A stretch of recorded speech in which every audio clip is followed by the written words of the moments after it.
Hello, my name is Jim Vieira. I'm from Ashfield, Massachusetts, and I'm here at the GCTV studios. My reason for being here is twofold.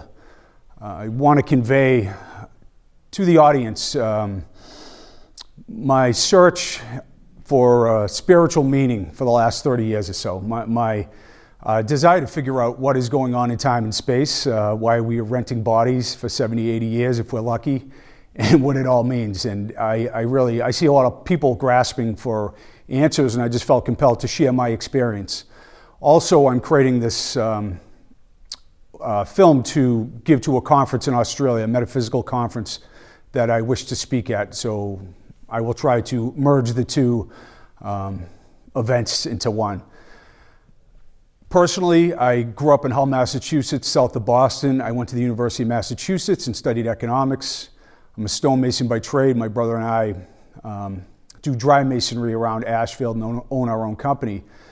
We also create shows for the History Channel and host them on a number of archaeological and anthropological mysteries. Our newest, on the Lost Colony of Roanoke, is coming out actually in 2 weeks on Monday night, I believe at 8 o'clock. So that's kind of a passion of mine, the investigating history and anthropology, archaeology, but looking at things from a holistic viewpoint. So for me, I really felt compelled to talk to myself 30 years ago, if that makes sense, when I was 5 years old. Okay, maybe I was 20. So I want to share with you, my journey, my experience with this metaphysical system called the Course in Miracles. Now, personally, I've studied the Tao, I've studied Buddhism, Native American spirituality. I've done ceremonies with shamans down in Ecuador. I really feel like I've taken on, this holistic approach to figuring out what is going on in time and space. And I study with an enlightened teacher for the last 15 years. My brother and I do weekly, actually here in Greenfield. His name is Dick Orton. And so I've really got keen insight into the nature of time and space and the game of separation that we're playing in this place. And some of what I will say may seem a little odd, but I would say honor your experience. Does it make sense to you? Does it land, intuitively? So the Course in Miracles is a metaphysical system. It was brought forth by a woman named Helen Schuckman in the 1970s from a higher source, if you will. And this source is purported to be the historical Jesus. His name actually was Yeshua at the time. Now, I grew up Catholic. I was an altar boy. I had a real problem with the making sense of Catholicism. It didn't seem logical to me.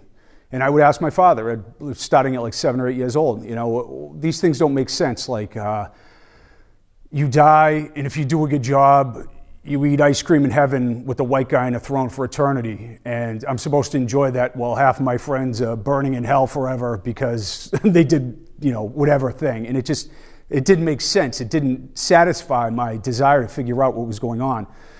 So I would search and try to figure out these things, and I frankly became an atheist for quite a while, because an atheist has this argument this world doesn't make sense. You have a God, a loving creator supposedly, and all the suffering goes on.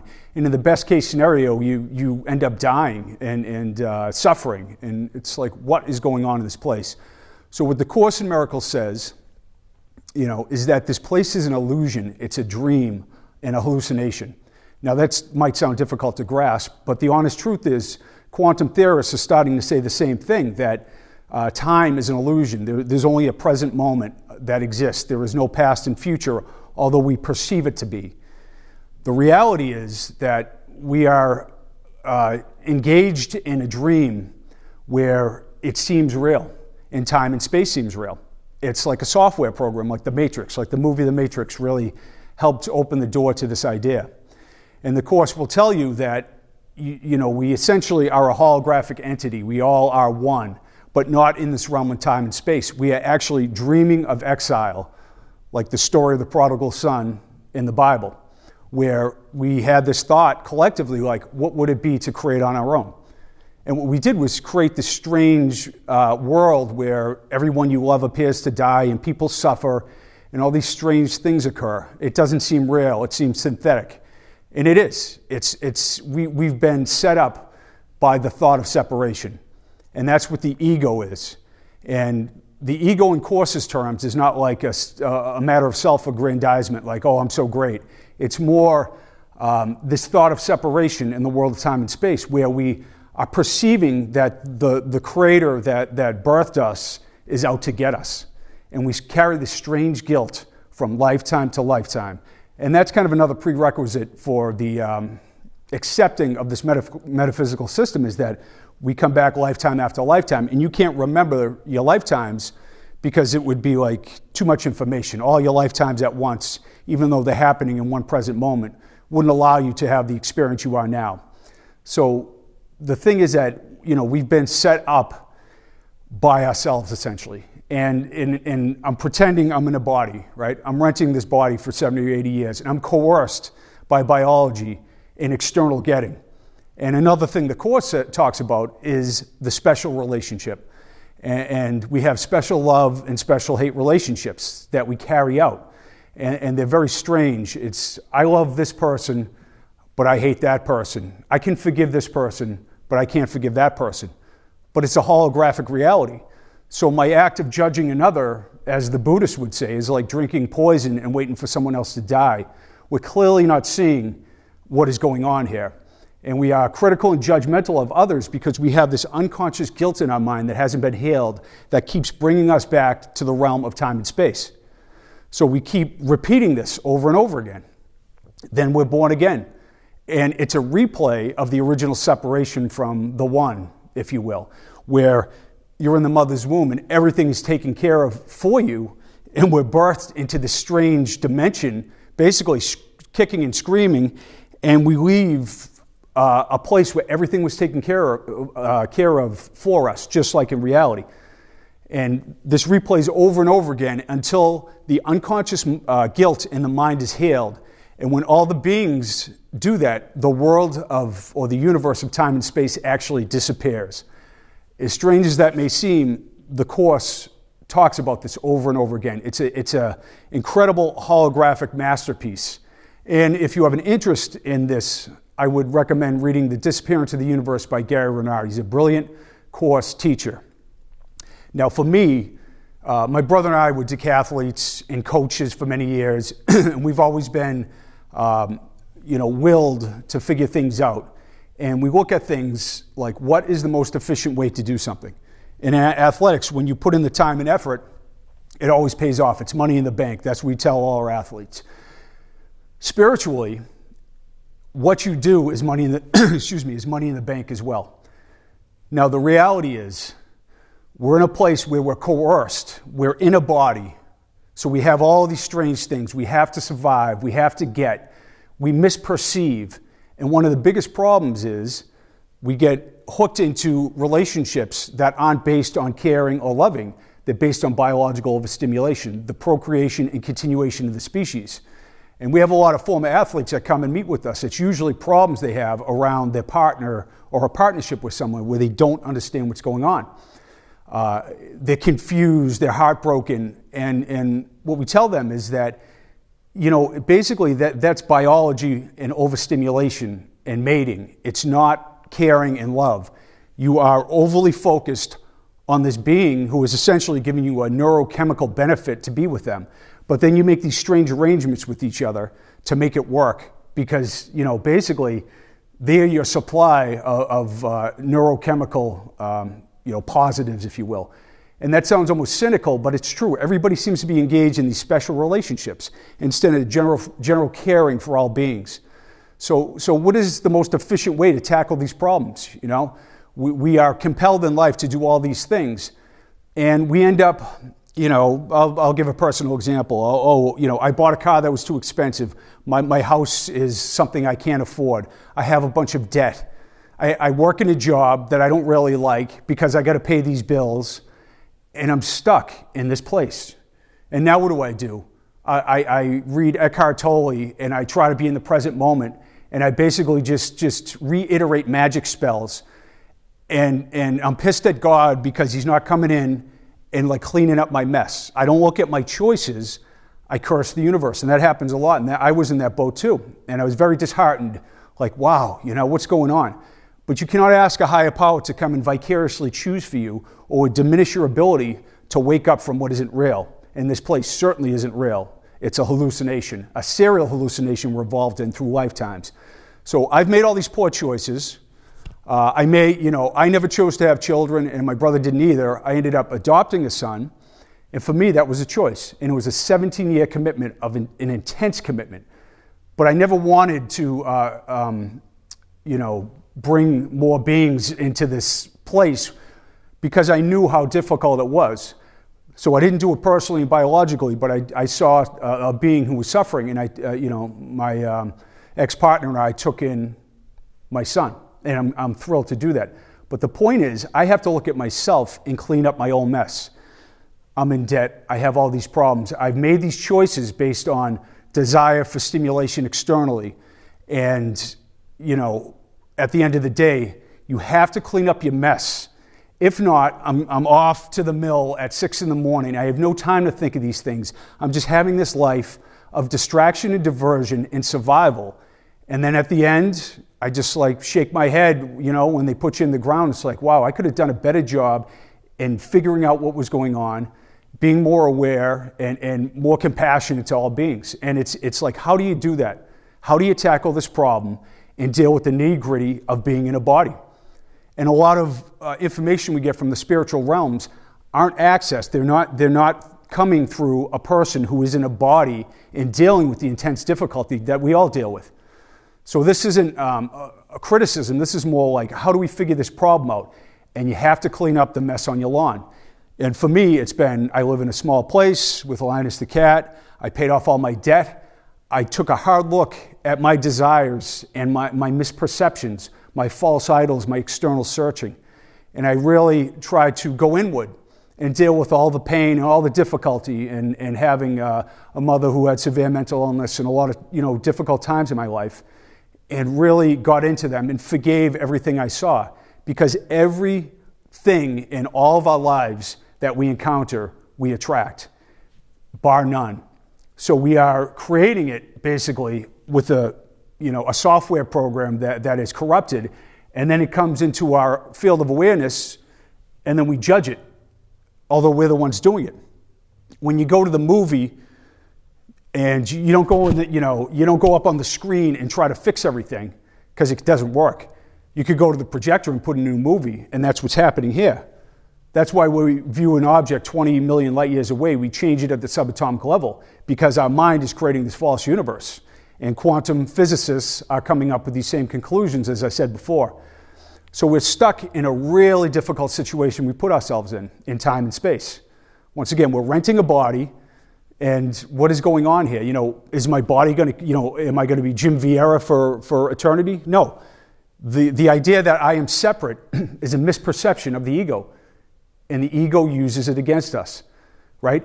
The ego is like having an attorney in your head who gives you the wrong information over and over again, because it's the thought of separation. It insidiously wants you to believe in it, so it will always, put fear thoughts in your head.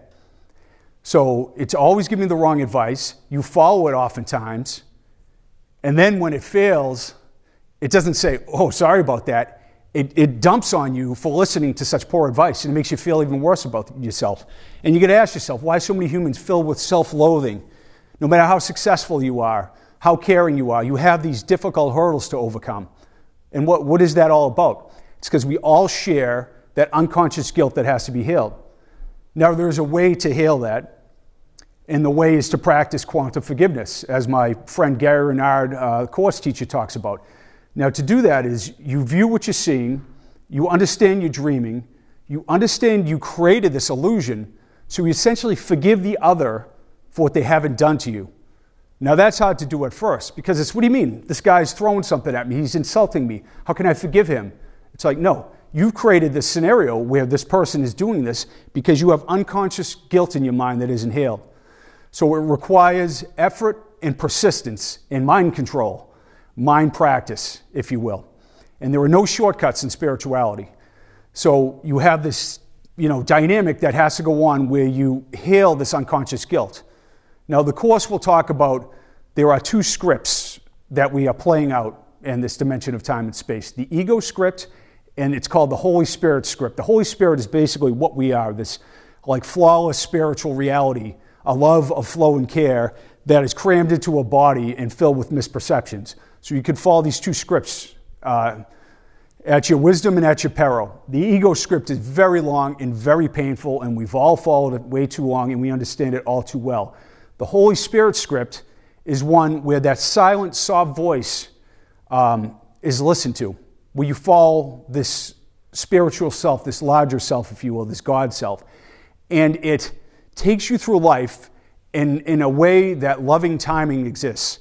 That's where synchronicity comes in, where you see 11:11, or you go to the post office and you meet your client and you work out the problem so you don't have to go drive 2 hours the next day. Everything gets compacted. Time actually collapses. You don't have to go through these events that were set up for you by listening to the ego in the past. So it's this stunning metaphysical system, the Course in Miracles, that collapses time and then it feeds on itself and builds on itself. And one thing I found that my spiritual teacher taught us is that you have to get a sense of what you are. So what he does is you'll sit down with a chair to chair with somebody that you're familiar with, and you hold hands and you eye gaze for 20 or 30 minutes, at first silently. And by virtue of doing that, you enter the expanded state of the flow. It's a flow of love and care that we are in reality. So you actually experience it like, oh my God, that's what I am. I can't even believe it. In that state, anybody can do it, by the way. You have no worries, you have no cares, you have no fears, and no desires. It's an astonishing state of being. And, then you get a taste of what it's like. You go to the finish line, and then you bounce back to where you presently are. And we've all had these flashes of inspiration and heartfelt thoughts and wonderful feelings, but they don't last because the guilt is pervasive and it's hidden deep in our unconscious mind. So how do you get rid of that guilt? So you have to encourage yourself by doing the flow, like, this is who I am. This being is not separate from me. We are all the same incredible, flawless reality. Then you're back in the body. And like I said, as a coach, it's like, how do you deal with this problem? You have to efficiently engage it. The Course in Miracles, this metaphysical system, is the most efficient way I've found to get to the finish line. So you must practice quantum forgiveness over and over again. And you must look at what you're doing in a body, how we're trapped in time and space. Even in the best case scenario, the world was a utopia. People were fed. There was free energy. Everything was great. You're still going to die. People are going to suffer. We're going to have earthquakes and cataclysms. The universe is not benevolent. It has beauty in it, but it's a mixed bag because it was made by a corrupted thought. So it looks like this beautiful canvas, but then you see it's all paling, right after its creation, and now we're here to deal with it. And it's a false synthetic universe. I have to reiterate these points because we have to hear these things over and over again. And if it makes sense to you, I would move forward with this kind of spiritual study. If it's like, yeah, that makes sense. That makes sense. Not eating ice cream in the sky, for eternity with a guy in a throne and things like that, or burning in hell.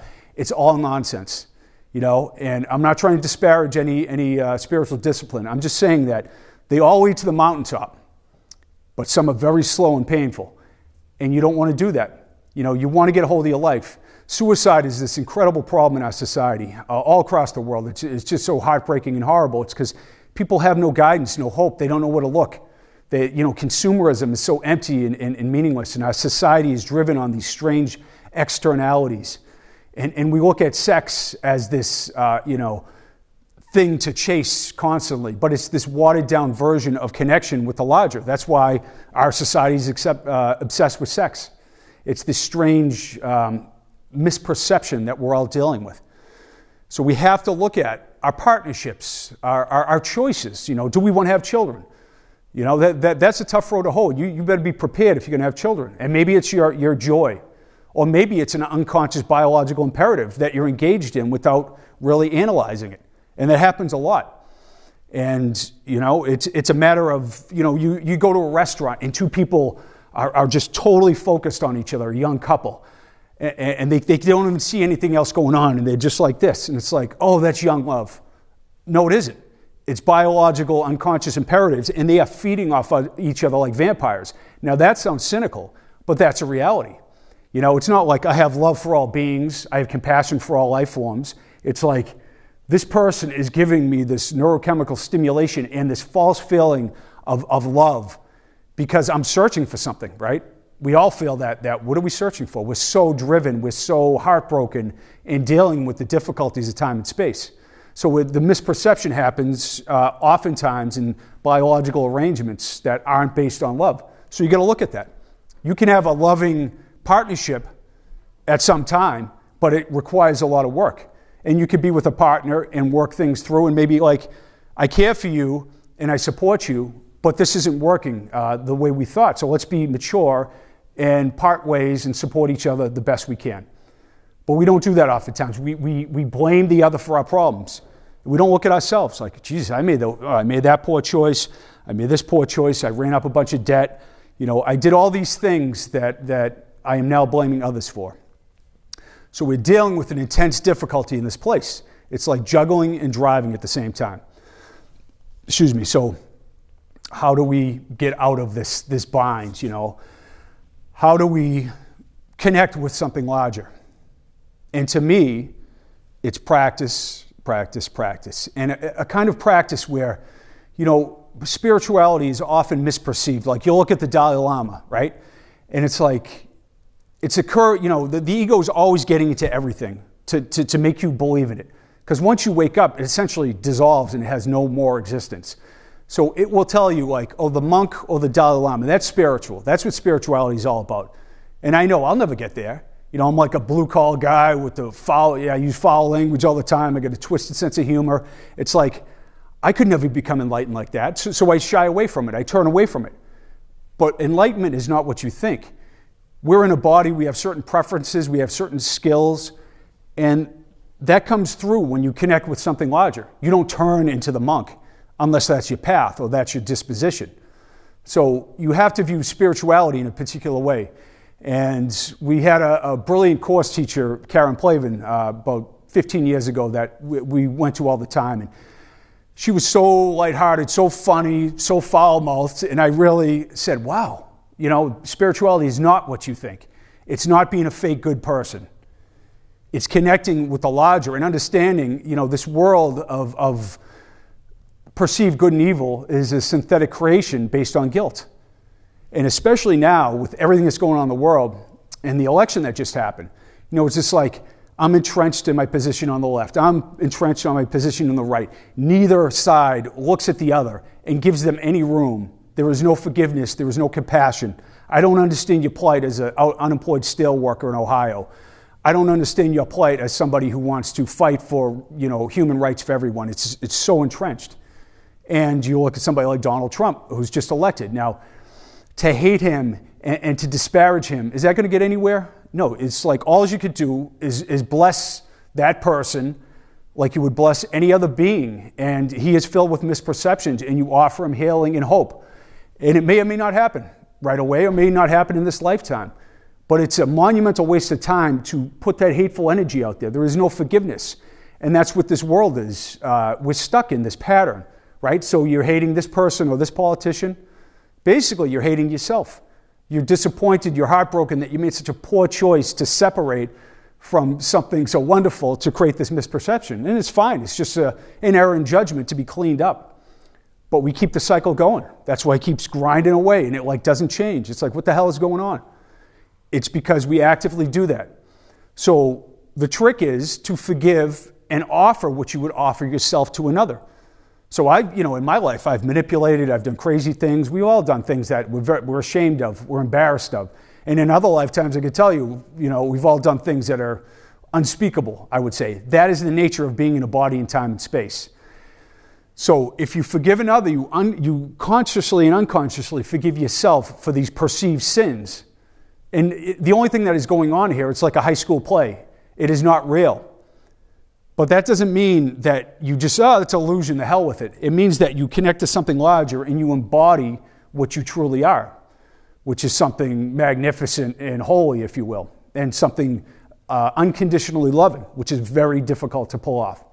So this is where we want to go if you want to get to where we want to get to efficiently and quickly, or more quickly than other paths, if you will. So with the Course in Miracles system, following it really efficiently takes you to where you want to go. And it gives you these intuitive sparks you get. You see flashes of light. You feel empathy. You meet beings and you're like, I've been with that person before. I know that being. And you start to shift the way you see the world. If you're out trying to fix the world, you're just moving around deck chairs on the Titanic. It really doesn't have an appreciable effect. And in fact, strengthens the belief that this place is real. This place is not real. It cannot be real. A loving creator cannot create the freak show that we're living in. And these things don't get talked about. There is no context for this. It's like, I'm going to go to church and pray to somebody I don't even know exists. I'm going to try to be a fake good person, so I'll go somewhere later on. No, right now you can embody everything you are. As the Course says, you remove the blocks to love's awareness, which is what you are and what we all are. So that's all it is. We don't have to become anything. We already are. We have just put these blocks in the way to our conduit to what we are. So we've created this weird matrix, if you will, that we're existing in. So these things have to be reiterated. They have to be said over and over again. And I could go on for hours, and I'm sure you don't want that. But the reality is that the concepts in the Course, these metaphysical teachings, free your mind of unconscious guilt. And just think of like forgiving your greatest enemy. And I've done that. I've gone back in time and I've forgiven all these events in my life. It's so like everything. You're not holding on anymore. You're not trying to justify anything. You're not secretly hating yourself and others. It's like the greatest gift you could do to yourself and the other. And the other may not pick up on that right now. The gift is waiting for them when they actually have a heartfelt experience. So it's this, I don't know, there's nothing else to do. If not, you're spinning your wheels, you know? You're looking for these external, I hope the Patriots win this weekend, something that's totally out of your control. If they win, you feel this creepy sense of elation. If they lose, you're staring in the mirror and you're just like, oh, wow, what just happened? And it can be like this for all your false idols. And that's something I had to deal with in my life. I've had these false idols taken away from me. And it's like taking a pair of scissors away from a child. Like, you can hurt yourself, but the child screams when you take it away. And for me personally and others, you give in to this larger self, you practice forgiveness, and you get these false idols taken away from you. And at first, it seems horrible. And I went through, just a couple of years ago, I went through this horrible heartache around a relationship that didn't happen. And I didn't even know what to make of it. I was so devastated, and it lasted for a year. It's just intense depression and sadness, and it really just broke my heart, and I couldn't figure it out. It was pulling away that false idol of like, oh, my soulmate is out there, and I need somebody, basically to make me feel okay. And it really, it was a wonderful thing because it created stability and sanity. But we all suffer from that. We all are heartbroken in our relationships sometimes, and we're misperceiving what they're giving us. We're not seeing it correctly. We're not seeing the neurological and biological implications of being with another life form, if you will, or a synthetic life form. So all these weird things happen. And by taking away your false idols, you are more open to forgive. You see things as they are. You enjoy things more. Although this is a temporary reality, you enjoy music more. You enjoy things. Your preferences change. So I would really recommend this path of study for anyone who has an interest in the spiritual realms, because it's not what you think. And there's a lot of people who get bogged down. I'm a voracious reader, and I'm misperceiving that the more I learn and the more books I read, the more spiritual I become. No, that's garbage. That's a trick of the ego. How about I implement what I already know? How about if we all implement what we already know and what we know to be right? Then you have vast changes that take place. You just need a baseline of understanding. And at this point, I read my friend Gary Renard's books kind of over and over again as refreshers and the Course. I don't read any other spiritual texts. I don't seek another system. I've evaluated all the spiritual systems, the Kabbalah, the Freemasons, the Rosicrucians, the Tao, and they're all wonderful. But nothing is as efficient to wake up to which you are than the Course in Miracles. And it is amazingly uncompromising. When you read it, you cannot believe first of all, how perfect and holographic it is. It's a masterpiece that's flawless and has no contradictions throughout the whole text, which is mind-numbing in its own right. But it's so uncompromising and stark in the basically, explaining what the hell is going on here. And it's not unicorns and rainbows often. It's really, pretty dense stuff and tough stuff to take about what's going on here and what we're doing and the misperceptions we're involved in. So once again, as a coach, I feel like this is what, I want to talk to myself 30 years ago. I want to offer something to people who may have this inclination to, that's like, geez, I feel so unsatisfied. It doesn't matter if I go shopping, it doesn't matter if I go out drinking or whatever the hell is going on in my life. It's just not working. And I'm going to, the temple, or I'm going to church, I'm going to the mosque. It's not happening, I feel some sense of connection, but it really falls flat. And the philosophies promulgated by these organized religions just don't make any sense. They're not pragmatic, they're not reasonable. They don't make sense of the world of time and space. They don't tell you what the hell you're doing in a body, renting it lifetime after lifetime, or even just this lifetime. None of it makes sense. And the Course makes complete sense. And it gives you a system to wake up. That's the most important thing. And it does it lovingly and efficiently. Like if somebody is dreaming next to you and having this awful nightmare, like a young child, you don't go and shake the hell out of them. You gently wake them up slowly, slowly, slowly. And that's what the Holy Spirit does, your larger self. It's like, okay, you're dreaming, and it slowly takes you through these steps to wake up. And I'll tell you what, these steps suck. They're really painful because you're believing in something that's synthetic. You have the scissors in your hand and you're a child screaming when you're begging to be woken up, but you don't know what is going on. So this system has that glorious effect of waking you up from what isn't real. But it's not easy. I'm not going to lie to you. It's challenging. Sometimes your whole world shifts. Sometimes you shift jobs. You're out of a relationship. Not in a bad way. Just things reorient themselves to put you in a position to do what we're talking about. And you have to look at the nuts and bolts of your own life. You have to look at what you've done. Am I in debt? Am I in a relationship that doesn't work? Am I in a job that I hate? And I got to say for myself, my personal experience and my brothers, we've been at this for about 30 years now. And everything I do, I love. On the weekends, I rebuild old stone walls or build towers out in the woods. I never do anything I don't want to. And that's not selfish. I'm just like guided. And I'm oriented to the good of all. I do these things, for everybody's benefit. So when people drive by, it's like, wow, those walls look beautiful, or those stone towers look really nice. And not as an act of self-aggrandizement, like a loving act of sharing my skill set with others. And, it goes on and on and on. And you look at what this culture is all about, and it's the antithesis of that. Like, it's funny, I'll be rebuilding walls, and people stop. It's like, who's paying you? That's the first question. I'm like, who's paying me? I'm doing, I know it's a subversive reason I do it is to display to people, do what you love, regardless. And, this culture that we have bases things. It's upside down. The more you identify with the culture, the more screwed you are. There's no question about that. It's something we really got to look at and look at ourselves. The news, is that helpful to know the 15 most hideous events in the world in the day?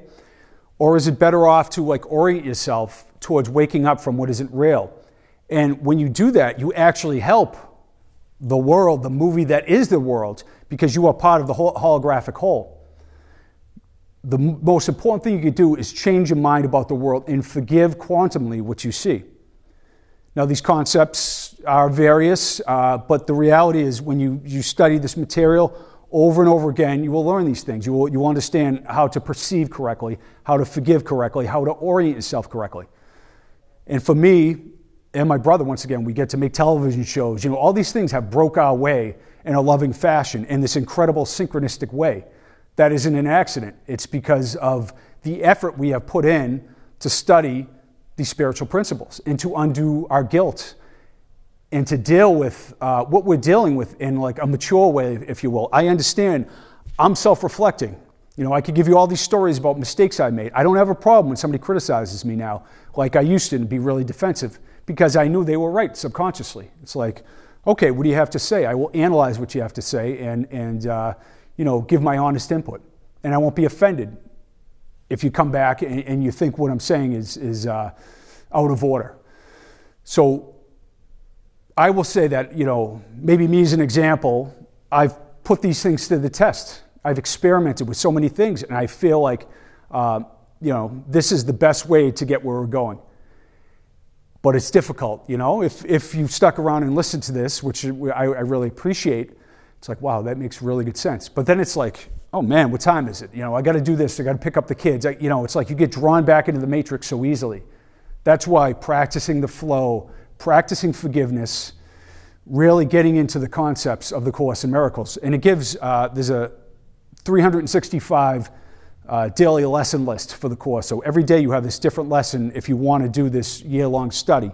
And it's not dogmatic, it's not hierarchical, it's yourself and your higher self getting down to business and freeing yourself from what isn't real. And I would hope and think that's going to resonate with most people who listen to this. This place is synthetic. It's a freak show. It doesn't make sense, right? It doesn't. Like, everybody you love appears to die. Where are my parents? I know they're in a position where they're going to incarnate again. And it's like, well, I don't want that for them. I want them to be freed from the wheel of karma, the universe of time and space. And all the mystical traditions talk about this wheel. And what you do, is you tie yourself, you create more karma for yourself when you judge another. So it's the worst thing to do. It's the most hateful thing to do to yourself. Forget about the other. So it's like you see somebody on TV, somebody you don't like, and you just he's doing this and he's such a horrible person. You're not looking at your own manipulation and errors. You're misperceiving the whole thing, but you're binding yourself to the world of time and space. And I'll quote my friend Gary Renard, who's a great course teacher right now. It's like the universe doesn't want to wake up. It wants candy to make it feel better. So that's all our drives for comfort and everything like that. It's like, I just want to be comfortable. Just go back to sleep. Don't sweat it, Don't wake up. Don't take on these issues. Don't self-reflect. Just like whatever pacifier you go to, it could be food, could be booze, could be sex. Just go there, the hell with it. Don't worry about it. When you listen to that stupid voice of the ego that is always active.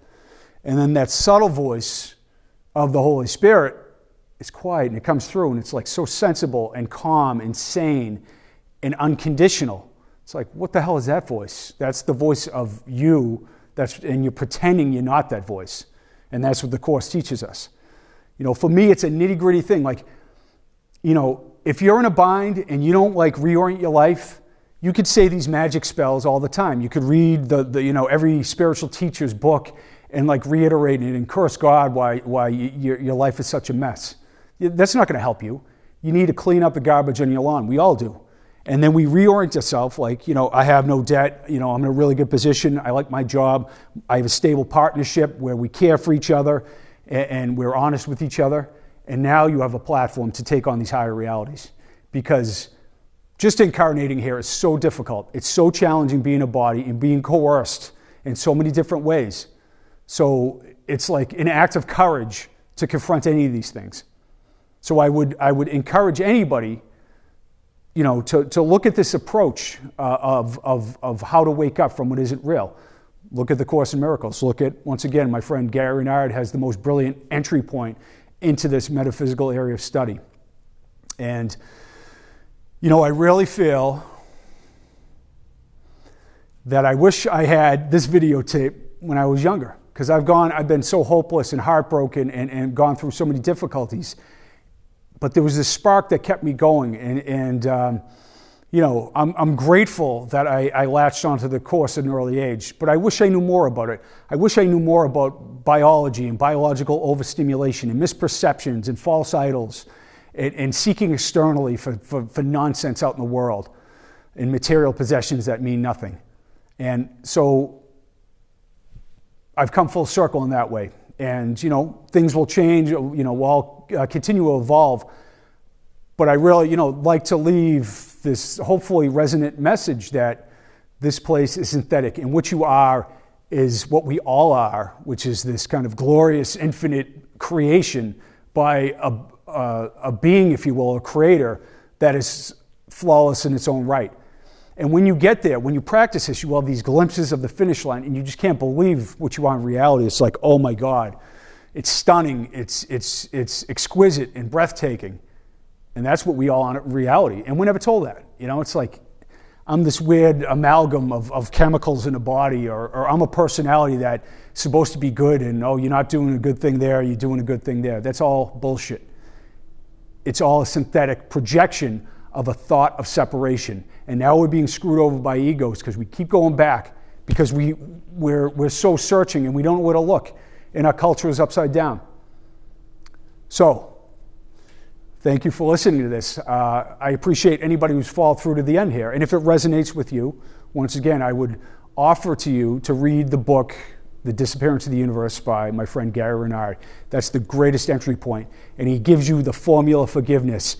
And it's done in a blue-collar way. You know, I like to take these difficult concepts and deliver them in a way that I would want them delivered to me, that is understandable. It's a spirituality for every man and woman. It's not about being on the mountaintop or sitting in the monastery for 20 years. It's a pragmatical and practical and reasonable way to wake up from what isn't real and just be what you are. Why the hell would we ever want to be anything but that? And that's what we're all doing. We're pretending to be what we aren't. It's screwed up, you know? It's time to wake up to something different. And, you know, blessings to everyone. And I appreciate you listening to me. And I really have a heartfelt impulse to just ask you to spend 10 minutes in kind of a silent prayer for every being who is encountering tough times. Thank you very much.